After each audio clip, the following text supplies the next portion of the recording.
खबरों में आगे बढ़ते हैं। अमेरिका और ईरान डील पर बड़ी जानकारी निकलकर सामने आ रही है कि अमेरिका ईरान डील पर बड़ी खबर, यूरेनियम देने को तैयार हुआ ईरान। रिपोर्ट निकलकर सामने आई है और ट्रंप ने कहा कि फिर से खुल जाएगा होर्मुज।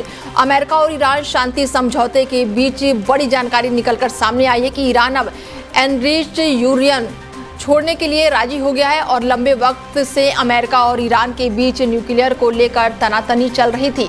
न्यूयॉर्क टाइम की रिपोर्ट के अनुसार अमेरिकी अधिकारियों ने कहा है कि ईरान यूरेनियम सौंपने को राजी हो गया है और 2 यूएसए अधिकारियों के मुताबिक ईरान और यूनाइटेड स्टेट के बीच प्रस्तावित एग्रीमेंट का एक खास हिस्सा ये है कि तेहरान अपने और बहुत ही एनरिच्ड यूरेनियम के स्टॉक को छोड़ने का साफ वादा कर रहा है। और ट्रंप ने शनिवार को कहा कि यूनाइटेड स्टेट ईरान के साथ युद्ध खत्म करने और होर्मुज स्ट्रेट को फिर से खोलने के लिए एक एग्रीमेंट करने के करीब है, लेकिन उन्होंने कोई भी डिटेल नहीं दी है। यूएस अधिकारियों ने कहा कि प्रोजल में ये भी मुद्दा उठाया ठीक से सुलझा दिया गया है, सुलझा नहीं है कि ईरान अपने स्टॉक कैसे छोड़ेगा, इसलिए डिटेल को ईरान के न्यूक्लियर प्रोग्राम पर आने वाली बातचीत के लिए टाल दिया गया है। लेकिन एक आम राय है कि ईरान ऐसा करने के लिए कमिटेड होगा और ये अमेरिका की प्राइमरी लक्ष्य है, डील के लिए बहुत जरूरी है। राष्ट्रपति ट्रंप ने शनिवार को कहा है कि इजराइल और इस क्षेत्र के अन्य सहयोगियों के साथ बातचीत के बाद से ईरान के साथ एक समझौता